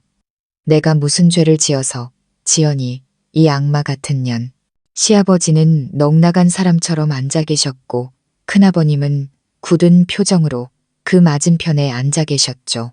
소미와 함께 갑자기 나타난 저를 보고 모두가 놀랐지만 누구도 제게 강릉에서 왜 일찍 돌아왔냐고 묻지 않았습니다. 시어머니는 저를 보더니 부끄러운 듯 고개를 숙이고 다시 흐느꼈습니다. 남편이 달려와 제 가방을 받아들며 속삭였습니다. 아침에 아버지랑 큰아버님이랑 등기소 다녀왔어. 거래 중지 신청했어. 다행히 아직 우리 집문서로 신청된 서류는 없었대. 일단 막아놨어. 저는 안도의 한숨을 쉬었습니다. 최소한 우리가 한 발 빨랐던 겁니다. 형님은 경찰에 신고는 했어. 큰아버님께서 고개를 저으셨습니다. 도난 신고는 했지만 이건 가족 내부 문제라 경찰도 적극적으로 나서기 어렵다고 하더구나. 며느리가 시아버지 서류를 가져간 걸 형사사건으로 바로 처리하기는 힘들대. 문제는 그 부부를 찾을 수가 없다는 거다. 전화도 안 받고 서울에 있는 자취방도 문이 잠겨 있어. 완전히 잠적한 개지. 그 말을 들은 시어머니가 다시 울부짖었습니다. 그년이 도망갔어. 집문서 들고 사채 썼을 거야. 우리 집 이제 망했어. 큰아버님께서 호통을 치셨습니다. 재수씨, 그만 좀 하시오. 울 때가 아니잖소. 모든 게 재수씨 욕심 때문에 정신 빠져서 며느리한테 휘둘린 탓이오. 온 집안이 쑥대밭이 된 그 순간 대문으로 아주버님 민수씨가 비틀거리며 들어왔습니다. 몰골이 말이 아니었죠. 수염은 덥수룩했고 옷은 구겨져 있었습니다. 형님은 함께 있지 않았습니다. 큰아들을 본 시어머니는 이성을 잃고 달려들어 아주버님을 때리고 할퀴기 시작했습니다. 민수야, 네가 여길 왜 와? 네, 마누라는 어딨어? 집문서 내놔. 이놈아, 이 불효자식, 마누라한테 쥐어 사는 놈. 큰아버님께서 시어머니를 떼어내셨습니다. 아주버님은 저항하지 않고 마당에 주저앉아 얼굴을 감싸쥐고 아이처럼 울기 시작했습니다. 아버지, 어머니, 큰아버지, 민준아, 서연아, 내 아내 좀 살려주세요. 모두가 어리둥절했습니다. 살려달라니 무슨 소리냐. 그 애가 집문서를 훔쳐갔는데. 아니에요. 큰아버님. 아주버님은 눈물 콧물 범벅이 된 얼굴로 울부짖었습니다. 지연이는 주동자가 아니에요. 지연이도 피해자라고요. 협박당하고 있었어요. 또 다른 진실이 드러나는 순간이었습니다. 아주버님은 더듬거리며 이야기를 시작했습니다. 지연이가 예전에 보험 설계사로 일할 때 실적 때문에 고객 몇 명의 서명을 위조해서 가짜 계약서를 만든 적이 있어요. 오래전 일이라 잊고 있었는데 한 달 전에 어떤 놈들이 찾아왔어요. 그 놈들이 그때 위조한 계약서 원본이랑 통화 녹음 파일까지 모든 증거를 가지고 있었어요. 경찰에 신고하고 회사에 알리겠다고 감옥에 보내버리겠다고 협박했어요. 돈을 노린 거냐? 남편이 물었습니다. 아니요. 돈을 달라고 하진 않았어요. 아주버님은 고개를 저었습니다. 그놈들은 이 종갓집을 자기들한테 넘기라고 했어요. 뭐, 집으로 협박을 했다고? 큰아버님께서 벌떡 일어나셨습니다. 네, 자기들이 지정하는 사람한테 이 집 명의를 넘기라고 했어요. 지현이 남동생이 집을 구하는 건 사실이었어요. 2억의 집을 판다는 계획은 그놈들한테 집을 넘기는 걸 합리화시키려고 지연이가 꾸며낸 거짓말이었어요. 가족들한테 사실대로 말할 용기가 없었던 거죠. 그런데 어제 큰아버님이 5억짜리 투자자를 데려와서 모든 계획이 틀어진 거예요. 협박범들이 그 사실을 알고 지연이를 죽여버리겠다고 했대요. 당장 집문서를 가져오지 않으면 모든 걸 폭로하겠다고요. 지현이는 너무 무서워서 시키는 대로 한 거예요. 아주버님은 절망적인 목소리로 울부짖었습니다. 어제 집문서를 가져다 준 뒤로 연락이 안 돼요. 그놈들이 지연이를 해쳤을지도 몰라요. 아주버님의 이야기는 또 한 번 우리 가족에게 큰 충격을 안겨주었습니다. 시어머니는 아들의 고백을 듣고는 그 자리에서 정신을 잃고 쓰러지셨습니다. 큰아버님은 깊은 생각에 잠기셨죠. 이건 단순한 가족 문제가 아니라 조직적인 협박 범죄였습니다. 저는 충격에 빠졌지만 이성적인 한 부부는 계속해서 질문을 던지고 있었습니다. 왜 하필 우리 종갓집일까? 이 동네에 집이 얼마나 많은데 왜 범죄자들이 정확히 우리 집을 노렸을까? 돈이 목적이라면 현금을 요구하는 것이 더 간단하지 않았을까? 혹시 이 집, 이 땅 자체에 형님의 죄보다 더 큰 가치가 숨어 있는 것은 아닐까? 모두가 쓰러진 시어머니 때문에 정신이 없는 틈을 타 저는 조용히 우리 부부가 쓰던 방으로 들어갔습니다. 노트북을 켜고 직접 조사를 시작했죠. 저는 충주시청과 충청북도청 홈페이지에 접속해 충주도시개발, 토지수용, 신도시 계획 등 모든 키워드를 검색했습니다. 그리고 마침내 한 부서의 공문 게시판 구석에서 PDF 파일 하나를 발견했습니다. 동충주 신도시 개발 계획안에 대한 주민의견 수렴 공고, 동충주. 우리 마을이 바로 동충주에 속해 있었습니다. 저는 떨리는 손으로 파일을 열었습니다. 그리고 개발구역을 표시한 지도에서 우리 마을 전체가 붉은 선 안에 포함되어 있는 것을 발견했습니다. 이 일대 전체가 신도시 건설을 위해 수용될 예정이었습니다. 심장이 미친 듯이 뛰었습니다. 보상 계획안을 살펴보니 국가에서 책정한 보상 금액만 해도 시골 땅값의 몇 배에 달했습니다. 하지만 그게 다가 아니었죠. 주변 부동산 시세를 검색해보니 개발 예정지 인근 땅값은 이미 6개월 전부터 수직으로 상승하고 있었습니다. 우리 종갓집의 대지 면적은 거의 300평에 달했고 도로를 낀 노른자 위 땅이었습니다. 형님이 말한 2억은 터무니없는 헐값이었습니다. 큰아버님이 꾸며낸 5억도 싼 편이었죠. 이 집의 실제 보상 가치는 토지와 건물, 이주 보상비까지 합치면 최소 20억은 좋게 될 것이었습니다. 저는 그 자리에 얼어붙었습니다. 이제 모든 것이 이해됐습니다.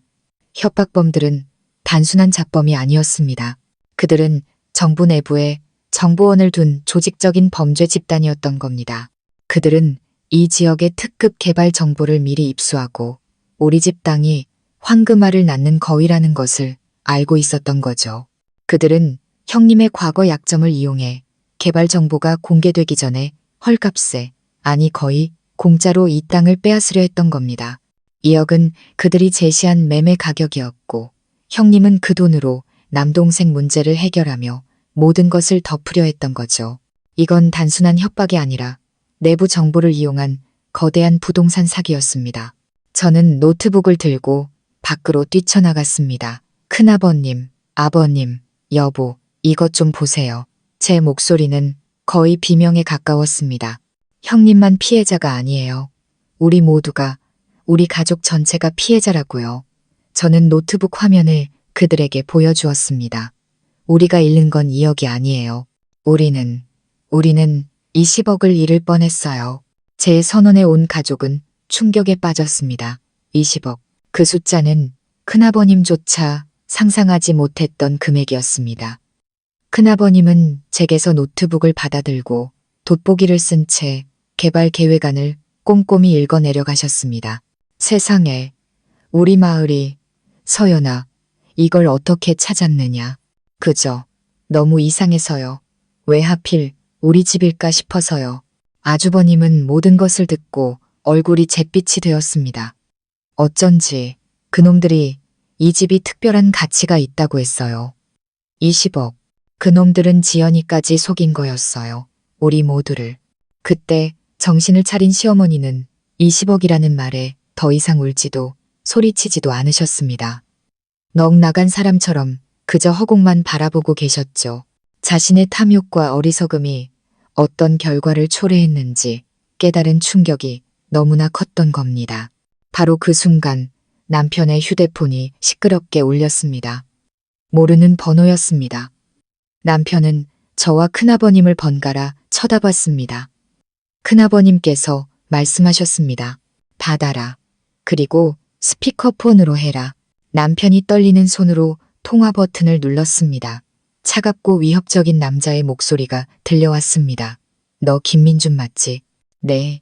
그런데 누구세요? 내가 누군지는 알 것 없고. 내 마누라 이서연이랑 내 딸 솜이 지금 강릉에서 잘 놀고 있더군. 심장이 멎는 것 같았습니다. 그들은 제가 돌아온 것을 모르고 있었습니다. 저는 다급하게 남편에게 계속 연기하라는 신호를 보냈습니다. 남편은 애써 침착하게 말했습니다. 네, 제 아내와 딸이 여행 중입니다. 원하시는 게 뭡니까? 남자는 비웃었습니다. 네 형수, 일처리가 아주 엉망이야. 집문서 하나 훔치면서 온 동네 소문을 다 내고 좋다. 이제 너랑 직접 얘기하지. 너희 가족에게 48시간을 주겠다. 지금부터 48시간 안에 거래 중지 신청 취소하고 그 집을 우리 사람한테 넘겨. 그렇게 하면 내 마누라랑 딸 강릉에서 무사히 돌아올 거다. 하지만 경찰에 신고하거나 딴짓하면 강릉 가는 그 험한 고갯길에서 관광버스 브레이크가 제대로 작동할지는 장담 못하지. 내 딸 목숨 내 손에 달렸다. 당신들. 남편이 소리치기도 전에 전화는 끊겼습니다. 남편의 얼굴은 새하얗게 질렸고 시어머니는 손녀딸이 위험하다는 말에 눈을 뒤집고 다시 쓰러지셨습니다. 큰아버님은 이를 갈며 말씀하셨습니다. 짐승만도 못한 놈들, 어린애 목숨까지 걸고 협박을 해. 시아버지는 공포에 질려 말했습니다. 그냥 줘 버립시다. 20억도 좋지만 손녀딸 목숨이 먼저요. 안 돼요. 아버님, 제가 소리쳤습니다. 우리가 집을 넘겨주면 모든 걸 잃게 돼요. 집도 잃고 우리 목숨도 안전하다고 장담할 수 없어요. 남편은 절망적인 눈으로 저를 봤습니다. 하지만 소미는 어떻게? 저는 멍하니 서 있는 소미를 끌어안았습니다. 그리고 모두를 보며 결연하게 말했습니다. 그들이 저와 소미가 아직 강릉에 있다고 생각하는 것, 그게 바로 우리의 기회예요. 저는 일어서서 아주버님께 말했습니다. 아주버님, 어떻게든 형님과 연락할 방법을 찾아보세요. 당장요. 그리고 큰아버님을 봤습니다. 파출소에 신고하는 건 자살행위예요. 그들한테 정보원이 있을 거예요. 다른 곳에 알려야 해요. 저는 제 휴대폰을 꺼내 들었습니다. 경찰이 아닌 그들이 절대로 상상하지 못할 사람에게 전화를 걸기 위해서였습니다. 집안의 공기는 납덩이처럼 무거웠습니다. 남편은 딸 소미를 끌어안은 채 공포에 질린 눈으로 저만 바라보고 있었습니다. 딸의 목숨을 건 직접적인 협박은 남편의 의지를 완전히 꺾어 놓았습니다. 그냥 포기하자, 여보. 아침에는 신청 취소하고 그놈들한테 집 줘버리자. 20억도 좋지만 당신이랑 소미, 목숨이랑은 바꿀 수 없어. 우리 처음부터 다시 시작하면 되잖아. 저는 남편을 바라봤습니다. 진심이라는 것을 알았죠. 하지만 저는 포기할 수 없었습니다. 이건 단순히 돈의 문제가 아니었습니다. 이건 정의의 문제였고 조상님들의 집이 걸린 문제였으며 형님의 목숨이 걸린 문제이기도 했습니다. 우리가 집을 넘겨주면 모든 비밀을 알고 있는 형님이 과연 무사할 수 있을까요? 아니, 그들은 분명 입막음을 위해 형님을 해칠 겁니다. 그들은 제가 강릉에 있다고, 제가 이 사건의 가장 약한 골이라고 생각하고 있었습니다. 하지만 그들은 몰랐죠. 제가 바로 여기에 있다는 것을, 그리고 이 판을 뒤집을 사람이 바로 저라는 것을 저는 큰아버님께 말씀드렸습니다. 큰아버님, 이 일은 동네 경찰이 해결할 수 없어요. 정보원이 있을 거예요. 나도 안다. 그럼 누구에게? 혹시 도청에 아는 사람이라도 있느냐? 도청. 큰아버님의 말씀에 한 사람이 떠올랐습니다. 오래도록 연락이 끊겼지만 절대로 부패하지 않았을 거라고 확신하는 친구. 유나. 맞다. 유나. 누구? 제 대학교 동기요. 김유나. 엄청 똑똑하고 당찼던 친구인데 졸업하고 고향 내려와서 도경찰청에서 일한다는 소리를 들었어요. 큰아버님의 눈이 빛났습니다. 도경찰청. 그래, 그거다. 이 사건은 내부 정보 유출과 관련된 부패 사건이니 도경찰청에서 직접 나서야 해결할 수 있다. 연락이 되겠느냐? 해볼게요. 저는 낡은 주소록에서 유나의 번호를 찾아냈습니다. 그리고 남편과 큰아버님께 말했습니다. 저는 잠시 나가봐야겠어요. 어딜 가려고? 위험해. 남편이 제 손을 잡았습니다. 유나를 만나러 시내에 가야겠어요. 이게 우리의 유일한 기회예요. 대낮에 사람 많은 곳으로 갈 테니 괜찮을 거예요. 아버님과 당신은 집에서 부모님과 아주버님을 지켜주세요. 저는 동네 택시가 아닌 어플로 택시를 불러 시내로 향했습니다. 차 안에서 유나에게 전화를 걸었습니다. 유나야, 나 서연이야. 기억나? 어머, 이서연, 웬일이야? 시집 가서 소식 끊더니 무슨 일이야? 유나야, 나 지금 죽을 만큼 급한 일이 있어. 너 혹시 15분만 만나줄 수 있을까? 유나의 목소리가 진지하게 바뀌었습니다. 너 어디야? 무슨 일인데? 나 지금 큰 문제에 휘말렸어. 부동산 비리, 조직폭력배까지 연루된. 지금 택시 타고 시내로 가고 있어. 진정해. 경찰다운 단호한 목소리였습니다. 청사로 오지 마. 시내 X카페 가장 안쪽 구석 자리로 가 있어. 10분 안에 갈게. 카페에서 유나를 만났습니다. 저는 1분 1초도 낭비하지 않고 모든 것을 털어놓았습니다.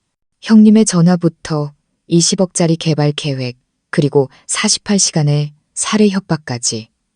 유나는 제 이야기를 듣는 내내 얼굴이 굳어 있었습니다. 제 이야기가 끝나자 그녀는 천천히 고개를 끄덕였습니다. 서연아, 진정해. 네가 한 이야기 지금 우리 팀에서 내사 중인 사건과 일치해. 정말이야. 응. 개발 정보를 이용해 주민들의 재산을 헐값에 빼앗는 조직에 대한 익명의 제보가 있었어. 그들은 너희 형수처럼 과거에 약점이 있는 사람들을 노려서 협박하는 수법을 써. 내부 정보원도 있고 아주 악질적인 폭력 조직과도 연계되어 있어. 우리는 결정적인 증거가 없어서 손을 못 쓰고 있었는데 너와 내 가족이 이 사건을 해결할 가장 중요한 열쇠가 된 거야. 그놈들이 우리한테 48시간을 줬어. 거래 중지 신청을 취소하라고. 유나는 차갑게 미소 지었습니다. 48시간. 좋았어. 그들이 우리에게 시간을 준 셈이네. 서연아, 우리를 좀 도와줘야겠어. 네가 미끼가 되어줄 수 있겠니? 미끼. 그래. 그놈들은 너희 가족이 굴복하길 바라고 있어. 넌 그 연기를 하는 거야. 그들에게 다시 전화해서 무서워서 어쩔 수 없으니 거래 중지 신청을 취소하고 명의를 이전해 주겠다고 해. 그리고 등기소에서 만나자고 약속을 잡는 거야. 그곳이 그들의 내부 정보원이 일하는 곳이자 우리가 그물을 던질 장소가 될 거야. 하지만 너무 위험하잖아. 걱정 마. 도경찰청 최고의 형사들이 투입될 거야. 등기소 주변은 완벽하게 포위될 거고 민원인이나 직원으로 위장한 형사들이 곳곳에 배치될 거야. 우리는 내부 정보원이 나타나서 서류를 처리하려는 순간 현장에서 모두를 체포해야 해. 이게 유일한 기회야. 유나의 말이 맞았습니다. 우리는 이미 벼랑 끝에 몰려 있었습니다. 알았어. 할게. 우리 가족을 지켜야 하니까. 대신 우리 딸 소미의 안전을 보장해줘. 걱정 마. 지금 당장 너희 집 주변에 인력을 배치해서 소미를 보호할 거야. 이제 집으로 돌아가서 형수님과도 연락해. 그녀도 중요한 증인이니까.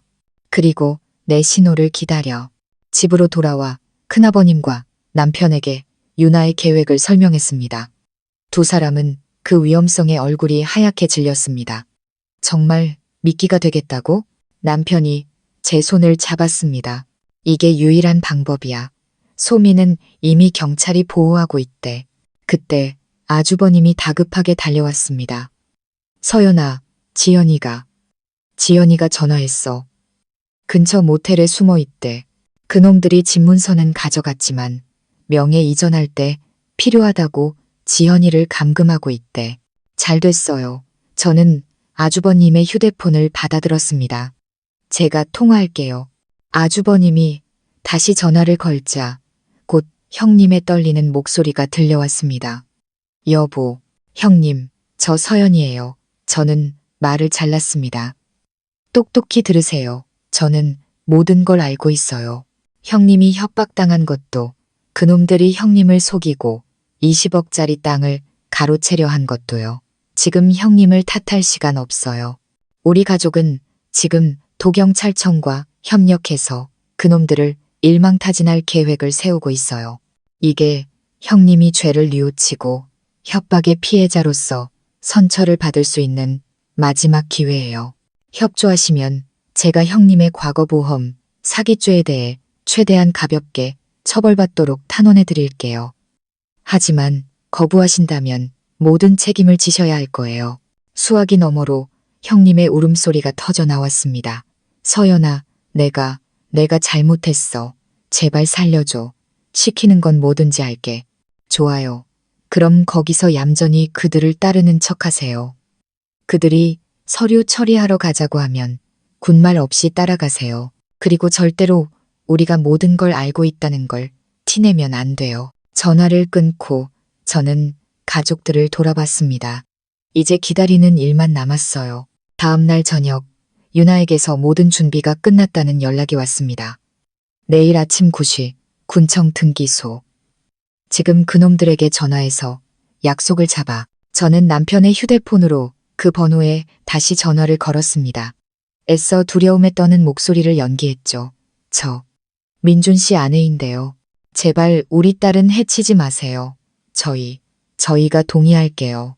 내일 아침 9시에 군청 등기소에서 뵙죠. 남자는 만족스러운 듯 웃었습니다. 그래야지 내일 아침 9시 내 가족 전부 그리고 내 형수까지 모두 데리고 나와. 딴 생각하지 마. 다음 날 아침 우리 가족 모두는 등기소로 향했습니다. 유나의 지시대로 저는 소미까지 안고 갔습니다. 그들을 안심시키기 위해서였죠. 등기소 안은 이상할 정도로 한산했습니다. 우리가 자리에 앉아 험상궂게 생긴 남자와 양복을 입은 남자가 형님을 데리고 들어왔습니다. 양복을 입은 남자가 우두머리인 듯 했습니다. 다 모였군. 좋아, 시작하지. 등기소 직원 중 한 명, 바로 내부 정보원이 서류를 들고 달려왔습니다. 준비됐습니다. 아버님, 여기 서명만 하시면 됩니다. 우두머리는 펜을 시아버지 앞에 던졌습니다. 서명해. 시아버지는 부들부들 떨며 펜조차 제대로 잡지 못했습니다. 남자는 제 품에 안긴 소미를 보며 위협적으로 으르렁거렸습니다. 빨리. 시아버지가 눈을 감고 펜을 종이에 대는 바로 그 순간 쾅 하는 소리와 함께 등기소 문이 부서지듯 열렸습니다. 모두 움직이지 마. 경찰이다. 수십 명의 기동대원과 유나의 팀원들이 쏟아져 들어왔습니다. 우두머리와 그 일당은 반응할 틈도 없이 제압당했습니다. 박철수, 당신을 부동산 사기 및 특수협박 혐의로 체포한다. 유나가 수갑을 든 채 걸어 나왔습니다.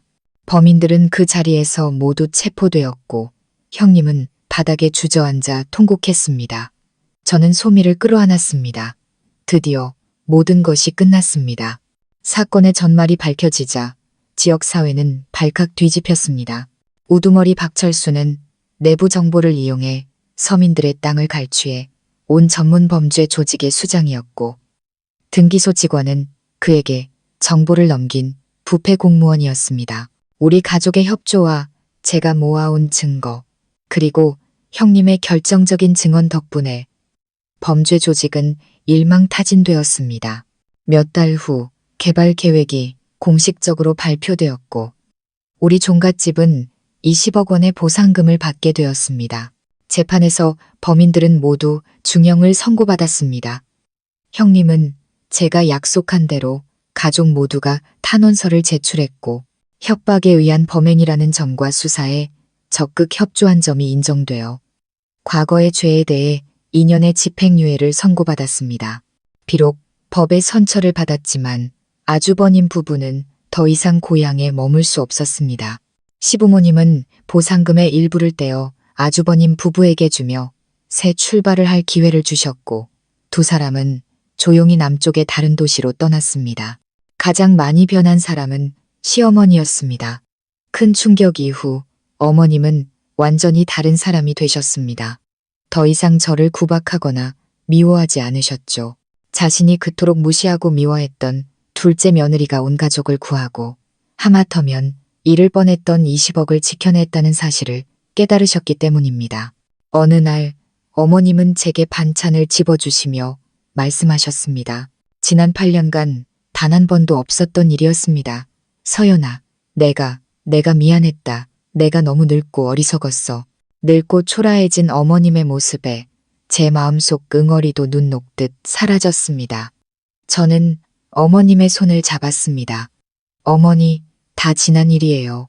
이제 우린 한 가족이잖아요. 남편과의 관계도 새로워졌습니다. 그 사건 이후 남편은 더 이상 유약한 남자가 아니었습니다. 아내와 자식을 지키는 법을 배웠고 제 의견을 존중하고 귀 기울여 주었습니다. 저는 늘 참고 희생하던 며느리에서 마침내 중요한 깨달음을 얻었습니다. 맹목적인 인내는 평화를 가져오지 않는다는 것을. 그것은 그저 악을 키울 뿐이라는 것을요. 불의에 맞서 가족과 나 자신의 존엄성을 지키기 위해 싸우는 것. 그것이야말로 진정한 용기라는 것을 말입니다. 거센 폭풍이 지나간 후 우리 가족은 이전보다 더 단단하고 서로를 깊이 이해하게 되었습니다.